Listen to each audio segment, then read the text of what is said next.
Hello बच्चे, कैसे हैं आप सब। तो एक और क्वेश्चन जो सर्कल से रिलेटेड है, एडवांस मैथ के अंदर आता है आपके एसएससी सीजीएल या एसएससी के एग्ज़ाम में, उसमें बेस्ड क्वेश्चन है जो कि 2024 में पूछा गया है। ठीक है, ये भी एक अच्छा क्वेश्चन है और इस तरह क्वेश्चंस बहुत बार पूछे जाते हैं। ठीक है, तो हम एक बार पहले क्वेश्चन पढ़ देते हैं आपके लिए कि the distance between the centre of two circle of radius 22 centimetre और 10 सेंटीमीटर इज 37 सेंटीमीटर। मतलब क्या बोल रहा है कि जो दो डिस्टेंस है दो सर्कल के सेंटर के बीच, जिसका कि कितना है, उसका रेडियस 22 सेंटीमीटर और 10 सेंटीमीटर है, कितना है 37 सेंटीमीटर है। If the point of contact of a direct common tangent of this circle are M and Q, मतलब दोनों सर्कल के ऊपर पे जो पॉइंट ऑफ कॉन्टैक्ट डाला गया है, जो एक स्पर्श रेखा खींचा गया है, टेंजेंट जो खींचा गया है, उसका कितना है एम और क्यू है। तो find the length of M and Q. यहाँ पर हिंदी में लिखा हुआ है आपके पास कि 22 सेंटीमीटर और 10 सेंटीमीटर त्रिज्या वाले दो वृत्तों के केंद्रों के बीच की दूरी 37 सेंटीमीटर है। यदि इन वृत्तों की सीधी उभयनिष्ठ अनुप्रस्थ रेखा के स्पर्श बिंदु एम और क्यू हैं, तो रेखाखंड एम और क्यू की एम क्यू की लंबाई ज्ञात करें। तो चलिए, इसको आप लोग पढ़ लिए क्वेश्चन। तो हम पहले हिंदी वाला को मिटा देते हैं यहाँ पे, ताकि आपको आसानी हो हमको थोड़ा बराबर लिखने में। देखो, सवाल एकदम बहुत आसान है, एकदम फार्मूला बेस्ड है। अगर फार्मूला याद रखोगे तो तुरंत सवाल बन जाएगा। पहले हम डायग्राम से आपको समझा देते हैं क्वेश्चन क्या करना चाह रहा है।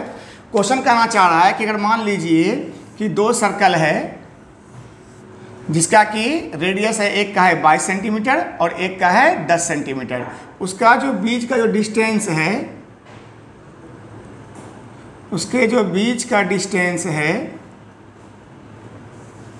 सेंटर के बीच का डिस्टेंस, वो है आपके पास 37 सेंटीमीटर। अब एक स्पर्श रेखा खींचा गया है दोनों को टेंजेंट को मिलाते हुए।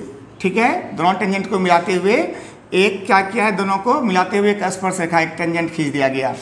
अब बोल रहा है क्या चीज़ कि इसका अगर मान लीजिए ये M है और Q है, मान लो इसका सेंटर C1 है, इसका सेंटर C2 है, तो बताइए। अच्छा, इसका रेडियस कितना दे रखा था आपके पास, 22 सेंटीमीटर दे रखा था इसका रेडियस, 10 सेंटीमीटर है इसका रेडियस, और ये आपको पूछ रहा है कि जो टेंजेंट ड्रॉ किया गया है, कॉमन टेंजेंट दोनों को मिलाते हुए, उसका क्या है, एम और क्यू पॉइंट ऑफ कांटेक्ट है। मतलब यहाँ पे आप दोनों मिल रहा है। तो बताइए एम क्यू का लेंथ क्या है। तो देखो, इसका फॉर्मूला सीधा है कि एम क्यू बराबर, जब इस तरह का सवाल कभी आए तो क्या करना कि दोनों के बीच का डिस्टेंस, दोनों के बीच का डिस्टेंस कितना है आपके पास, 37 सेंटीमीटर है। तो सीधा 37 सेंटीमीटर का स्क्वायर, क्या बोल रहे हैं, ध्यान से सुनो, दोनों के सेंटर के बीच का डिस्टेंस माइनस दोनों का जो रेडियस है उसका डिफरेंस, दोनों का जो रेडियस है उसके डिफरेंस का स्क्वायर कर दो, बस आपके पास आंसर हो गया। तो बताओ कितना आ जाएगा। यहाँ पे हो गया 37 का स्क्वायर और माइनस 12 का स्क्वायर। तो ए स्क्वायर माइनस बी स्क्वायर में इसको सॉल्व कर लो, तो ए माइनस बी और a प्लस बी, तो a माइनस बी करोगे तो कितना हो जाएगा 37 माइनस 12, और a प्लस बी करोगे तो कितना हो जाएगा 37 प्लस 12। तो कितना कितना आ गया जरा बताओ, 37 माइनस 12 कितना हो गया 25, और ये कितना हो गया 49। तो 25 का रूट आ गया 5 और 49 का रूट आ गया 7, तो कितना हो गया 35 सेंटीमीटर। खत्म करो कहानी, बस 35 सेंटीमीटर खत्म हो गया। तो आपके पास आंसर क्या हो गया 35 सेंटीमीटर। कोई डाउट है मन में आता है?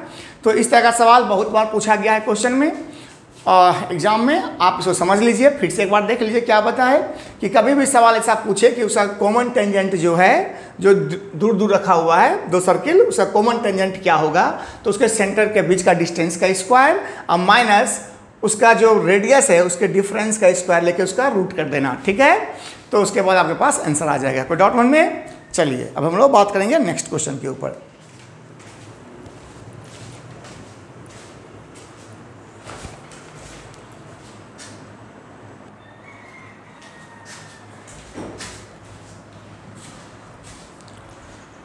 चलिए, अब नेक्स्ट क्वेश्चन पे बात करते हैं। देखिए, एक क्वेश्चन है, ये प्रॉफिट एंड लॉस का है।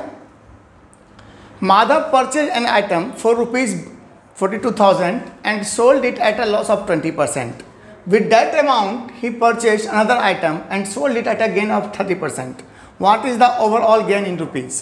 क्या बोला कि माधव ने 42,000 रुपये में एक वस्तु खरीदी, उसे 20% की हानि पे बेच दिया, उस राशि से उसने एक और वस्तु खरीदी और उसे 30% के लाभ पर बेच दिया, तो कुल लाभ कितना है? हो गया क्वेश्चन। देखो बहुत सारा बच्चा क्या करता है इसमें से कि वो सोचता है क्या चीज़, अच्छा कॉस्ट प्राइस दिया हुआ है यहाँ पे, पहले हम 20% लॉस पे निकाल लेते हैं कितना उसका सेलिंग प्राइस होगा, फिर उस सेलिंग प्राइस को कॉस्ट प्राइस मानते हुए फिर 30% गेन करेंगे उसको, तो इस तरह से कैलकुलेशन बहुत लंबा हो जाता है। अच्छा कुछ बच्चा जो स्मार्ट होता है वो क्या करता है, वो एक साथ करने की कोशिश करता है इसको, लेकिन हम चाहते हैं उसमें भी आपका कैलकुलेशन थोड़ा ना थोड़ा कहीं ना कहीं लेंथी होगा। देखो सवाल को हम कैसे आसानी से बनाएंगे, तो इसके लिए आप थोड़ा सा आपको देखो ऐसे बनने के लिए काफ़ी स्पेस है यहाँ पे, लेकिन आपको दिखाई पड़े इस कारण से हम मिटा दें। अच्छा चलो ठीक है, हम कोशिश करते हैं यहीं पे बना देने का। देखो एक बार बताओ, इस तरह का सवाल कभी भी पहले आए तो आप पहले 42,000 को टच मत कीजिए। हो सकता है यहाँ पे 42,000 दिया हुआ है, इसके बदले कुछ बड़ा अमाउंट दे दे तो फिर तो आपको बहुत मुश्किल में पड़ जाइएगा। तो क्या कीजिए कि मान लो पहले अगर 100 रुपया था उसका कॉस्ट प्राइस, क्या मान लिए 100 रुपया, तो 100 रुपया पे 20% का उसका लॉस हुआ तो कितना हो गया 80/100, मतलब 4/5।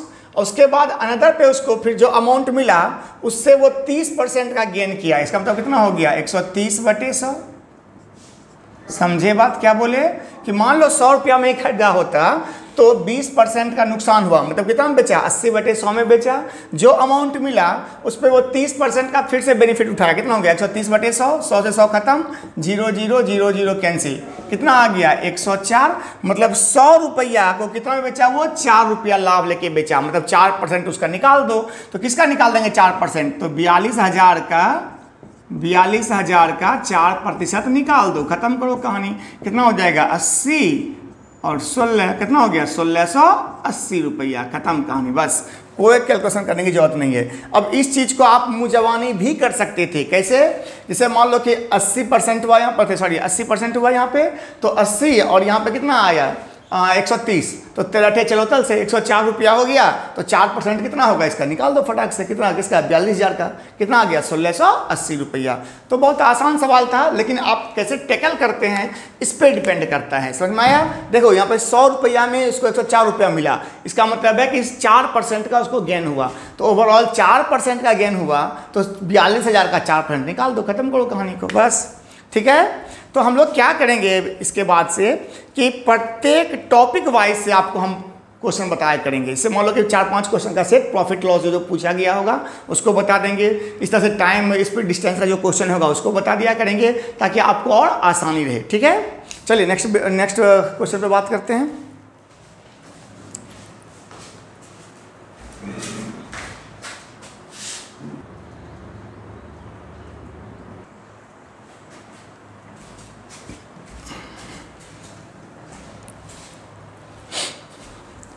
आइए नेक्स्ट क्वेश्चन पे बात करते हैं जो कि आयु से रिलेटेड है।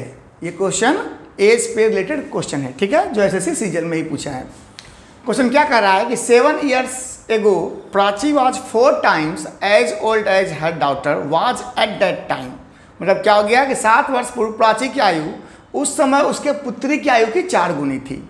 4 years फ्रॉम नाउ, मतलब अब से 4 साल बाद, Prachi will be 2.5 times as old as her daughter would be then be. मतलब क्या हो गया कि अब से 4 वर्ष बाद प्राची अपनी पुत्री की आयु की 2.5 गुनी हो जाएगी। मतलब आज से 7 साल पहले कितना गुनी थी, 4 गुनी थी, और अब से 4 साल बाद कितनी गुनी हो जाएगी, वो 2.5 गुनी हो जाएगी। तो प्राची और उसकी पुत्री की वर्तमान आयु का योग ज्ञात करें। Find the sum of present age of Prachi and her daughter, ठीक है। तो आप क्वेश्चन पढ़ लिए, चलिए हम अब हिंदी वाला को मिटा देते हैं। यहाँ पे ऑप्शन आपके पास दिया हुआ है 69, 72, 77, 49। चलिए बात करते हैं सवाल कैसे बनाएंगे इसको, ठीक है। देखो ये बहुत बेहतरीन क्वेश्चन है। देखो एक बात समझो, एज हो गया वो प्योरली रेशियो है। अगर रेशियो पे कमांड है आपका तो इसको आप आसानी से बना लीजिएगा, और रेशियो पे कमांड नहीं है तो बनाना मुश्किल होगा, ठीक है।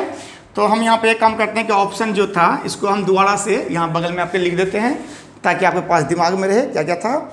ऑप्शन है, पहला है आपके पास 69, दूसरा है आपके पास 72, तीसरा है आपके पास 77 और चौथा आपके पास 49। आप लोग ट्राई करना चाहते हैं तो ट्राई कीजिए वीडियो पॉज करके, नहीं तो फिर हम बताते हैं, ठीक है। देखो यहाँ पर ध्यान दो, 7 years ago प्राची और डॉटर, मान लो ये प्राची है और इसका डॉटर है, तो 7 साल पहले प्राची जो थी 4 टाइम्स थी डॉटर से। मतलब प्राची 4 साल की थी तो इसका डॉटर 1 साल का था। कोई डाउट है रेशियो में?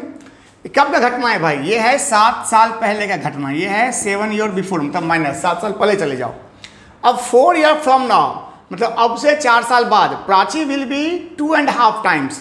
2.5 टाइम्स का मतलब कितना हो गया? इतना हो गया ना, मतलब कितना हो गया? 5/2। मतलब क्या कि जो नीचे आता है वो जिसके साथ में ऑफ रहेगा वो नीचे वाला है। ध्यान से सुनो, Prachi will be 2.5 time as old as है डॉटर वुड बी देन। मतलब अगर डॉटर अगर 2 साल का है तो प्राची कितना साल का है? 5 साल का है।